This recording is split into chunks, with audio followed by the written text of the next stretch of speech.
जी हाँ दोस्तों, इस वीडियो में हम बात करेंगे खाता चालू छोड़ने पर क्या नुकसान है। जी हाँ दोस्तों, अगर आपके पास भी कोई बैंक अकाउंट है, जैसे मान लीजिए आपने किसी दूसरे जैसे एसबीआई चाहे सेंट्रल बैंक में खाता खुला के आपने क्या किया, उस खाता को छोड़ दिया, तो आपका क्या नुकसान होगा। इस वीडियो में मैं यही बातें करने वाले। तो अगर आप भी कोई बैंक खाता खुला के छोड़ दिए हैं तो जान लीजिए पूरी सच्चाई दोस्तों है तो है कि आपका नुकसान क्या होता है क्या नहीं।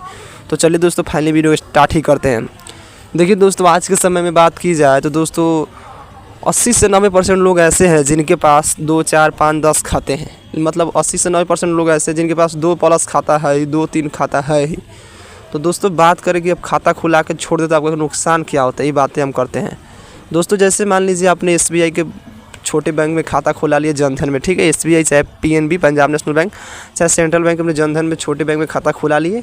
आपने क्या किया, फिर जाते हैं एसबीआई को ही बैंक में, बड़े बैंक में कहीं खाता खुलाने, किसी राज्य में काम करने चले जाते हैं, वही बैंक में खाता खुलाने जाता है, तब क्या होगा पता है आपको, उस बैंक में खाते नहीं खुलेगा। कहेगा कि नहीं आपका छोटा ब्रांच में खाता है, आपका जब तक खाता बंद नहीं होगा तब तक आपका खाता खुलेगा नहीं।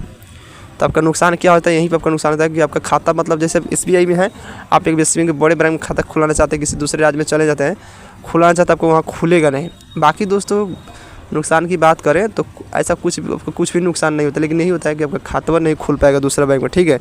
मतलब उसी बैंक के बड़े ब्रांच में खुल नहीं पाएगा। तो आप कभी भी करें, जैसे जनधन में आपका खाता है ना, जनधन में आपका खाता है तो आपको खाता बड़े ही करा लीजिए उसको, ठीक है। अगर आप उसको बड़े नहीं करा पाते हैं, जैसे मान लीजिए आपका एसबीआई का खाता है, आप किसी दूसरे राज्य में है, आपका जो छोटा खाता है, अगर आप एसबीआई के बड़े ब्रांच में किसी दूसरे राज्य में खाता खुलाना चाहते हैं तो आप क्या कीजिएगा, उस बैंक में छोड़ के दूसरे बैंक में खाता खुला लीजिएगा, ठीक है। दूसरे बैंक में खाता खुला लीजिएगा, उसके बाद आप आइएगा, खुलाइएगा, चाहे छोड़ दीजिएगा। और नहीं तो आप क्या कर सकते हैं, अगर नहीं आप खुलाते दूसरे बैंक में, तो आप चाहते हैं कि नहीं मेरा एसबीआई का ही खाता ठीक है, मैं एसबीआई का ही बड़े ब्रांच में खाता खुलाऊंगा, मुझे पीएनबी चाहे सेंट्रल बैंक नहीं चाहिए, मुझे एसबीआई की चाहिए। तो आप क्या करना है, जब अपने गाँव जाइएगा ना तो उसी खाता को आप बड़े ब्रांच में ट्रांसफ़र कर लीजिएगा, ठीक है।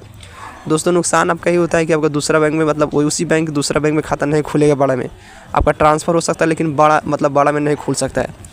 तो दोस्तों नुकसान नहीं होता है, बाकी दूसरा कुछ नुकसान नहीं होता है, ठीक है। नुकसान नहीं होता है कि आपका छोटे बैंक में खाता है तो बड़े बैंक में नहीं खुला सकते। बाकी आपके खाता में माइनस कितने भी पैसा रहे, 10,000 चाहे 20,000 कितने माइनस रहे, उससे कोई मतलब नहीं। अगर आपने कुछ नहीं किया, अपने खाता में ऐसे ही डेबिट कार्ड चार्ज कुछ चार्ज कर दिया है तो आपको कोई टेंशन नहीं, इसका कोई मतलब नहीं, आपको भरने में कोई ज़रूरत नहीं, ठीक है। आरबीआई कहता है कि नहीं भरने जरूरी, ठीक है। अगर आपने नोल कुछ भी नहीं लिया, अपने खाता से कुछ भी नहीं किया, अगर आपके खाते में 10,000 चाहे 5,000 माइनस कर दिया, आपको कोई टेंशन नहीं भरने का, ठीक है। उस पर आपको कोई इतनी परेशानी नहीं है, ठीक है। तो उम्मीद करते हैं कि इस वीडियो को जो देखें आप लोग, आपको अच्छी जानकारी मिला तो वीडियो को लाइक करें, चैनल सब्सक्राइब करें। तब तक मिलते हैं किसी न्यू टॉपिक के साथ, तब तक के लिए जय हिंद, जय भारत, वंदे मातरम।